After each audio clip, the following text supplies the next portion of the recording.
ترکی کے شہر استنبول میں معتبر العہد القدس اپنے اختتام کو پہنچ گئی ہے، جہاں ایک جامع اور تاریخی دستاویز عہد القدس یعنی حق پر ثابت قدمی اور آزادی تک استقامت، نسل کشی اور مٹانے کے سازشوں کے مقابلے میں کے عنوان سے اعلامیہ جاری کیا گیا۔ اس اعلامیہ کی تیاری میں عرب اور اسلامی دنیا سے تعلق رکھنے والی 300 سے زائد ممتاز علمی، سماجی، فکری شخصیات اور فلسطینی کاز پر سرگرم عالمی تنظیموں کے نمائندوں نے شرکت کی۔ یہ اپنے آپ میں ایک بہت بڑی پہل مانی جا رہی ہے۔ اس میں اس بات کا عہد کیا گیا ہے کہ جب تک غزہ میں، فلسطین میں مکمل استقامت نہیں قائم ہو جاتی، تب تک جدوجہد جاری رکھنا ہے۔ یہ دستاویز اس ہمہ گیر کانفرنس کا حاصل ہے جو العہد القدس، امت کی تجدید شدہ ارادے کی گواہی، نسل کشی اور تصفیے کی سازشوں کا مقابلہ کے عنوان سے منعقد ہوئی۔ دستاویز کی قرأت مصری مفکر ڈاکٹر محمد سلیم العوا، صدر مجلس امنا القدس انٹرنیشنل فاؤنڈیشن نے کی۔ دستاویز کا مرکزی محور قابض اسرائیل کی جانب سے غزہ میں جاری صہیونی نسل کشی ہے۔ اس میں واضح کیا گیا کہ قتل، تباہی، محاصرہ، بھوک، پیاس اور علاج سے محرومی کا عمل ایک مکمل جرم ہے جسے فوری طور پر روکا جانا لازم ہے، اور ان کے مرتکبین یعنی جو لوگ اس کو انجام دے رہے ہیں ان کو عالمی عدالتوں میں کٹہرے میں لایا جائے۔ شرکا نے نسل کشی کو جنگی جرم قرار دینے کے عوامی عہد کی توثیق کی، جو محاصرے کو توڑنے، دستاویزی ثبوت جمع کرنے، انکار کے بیانیے کے خلاف جدوجہد کرنے، بائیکاٹ اور قابض اسرائیلی یعنی کہ جو آکوپیشن آرمی ہے اسرائیل کی، اس کے ریاست کے ہر سطح پر عالمی تنہائی کے لیے مضبوط عوامی و قانونی مہمات چلانے کی دعوت دیتا ہے، تاکہ اس نسل کشی کے، اس جینوسائیڈ کے تمام ذمہ دار سیاسی و فوجی مجرموں اور ان کے ساتھ دینے والے ممالک، جتنے بھی ملک ہیں اور ساتھ ہی جتنے بھی ادارے ہیں، تنظیمیں ہیں، ان کو انصاف کے کٹہرے تک پہنچایا جا سکے۔ نارملائزیشن یعنی استقامت اور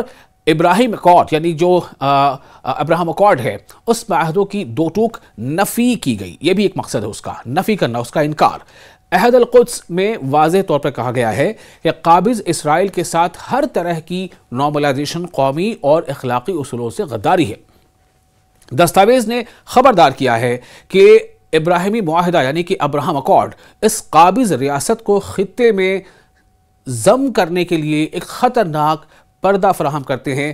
اس لیے عوامی و سرکاری تمام سطحوں پر قابض اسرائیل کے مکمل بائیکاٹ کی ضرورت پر زور دیا گیا، کیونکہ نارملائزیشن فلسطینی کاز کو ختم کرنے اور اس کے مٹانے کی راہ ہموار کرتی ہے۔ اسیران کی آزادی، جتنے بھی فلسطینی قیدی ہیں اسرائیل کے جیلوں میں، تو ان کی آزادی اور حق واپسی، حق ہے کہ انہیں واپس کیا جائے، ان کے حق واپسی۔ دستاویز میں کہا گیا ہے کہ فلسطینی اسیران امت کا شجاع ترین دستہ ہے اور قابض اسرائیل کی جانب سے ان پر ڈھائے جانے والے مظالم مجرمانہ ہیں، جن کی روک تھام ضروری ہے۔ مزید یہ کہ عرب اور اسلامی عوام کا حق واپسی کے مسئلے پر مکمل اتفاق ہے، اور ہر وہ فلسطینی جسے زبردستی اپنی سرزمین سے نکالا گیا، اس کے واپسی کے حق کی تائید کرنا عالمی فریضہ ہے۔ یعنی یہ ہر ایک ذی شعور شہری کا فریضہ ہے کہ وہ اس کے لیے آواز بلند کرے۔ دستاویز نے دنیا بھر کی حکومتوں سے انروا کی معاونت جاری رکھنے اور اسے ختم کرنے کی کوششوں کو ناکام بنانے کی اپیل کی ہے۔ آپ کو بتا دیں کہ یہ جو مزاحمت ہے وہ ناقابل تصدیق حق دستاویز نے ایک بار پھر اس اصولی حقیقت پر مہر ثبت کی ہے کہ فلسطینی قوم اور تمام عرب الاقوام جنہیں قابض اسرائیلی حملوں کا سامنا ہے، انہیں ہر شکل میں مزاحمت کا حق حاصل ہے، یعنی اس کے خلاف جدوجہد کرنے کا حق حاصل ہے، اس کے خلاف لڑنے کا، اس کے خلاف آواز بلند کرنے کا، چونکہ خود کی زندگی، خود کی زمین کو بچانا ہے۔ یہ مزاحمت ایک اعلیٰ اخلاقی قدر ہے اور اسے اختیار کرنے والے انسانیت کی بلند ترین مثال ہیں۔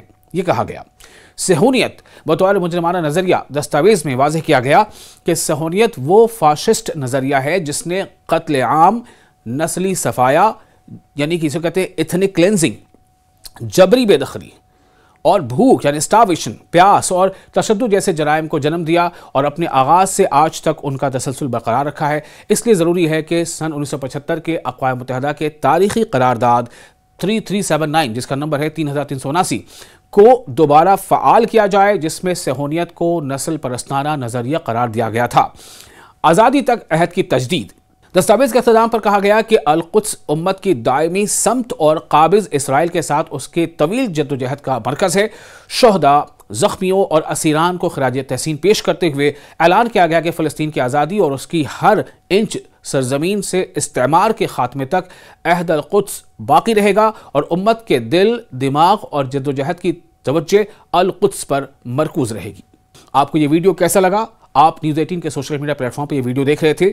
آپ اپنے میزبان وصال اعظم کو اجازت دیں، لیکن ہاں، اگر آپ کو یہ ویڈیو پسند آیا ہو تو اپنے تاثرات کامنٹ باکس میں ضرور لکھیں، اور اگر آپ کی کوئی رائے ہو تو وہ بھی آپ ہمیں دے سکتے ہیں، کامنٹ باکس میں آپ ہمیں لکھ کر بھیج سکتے ہیں۔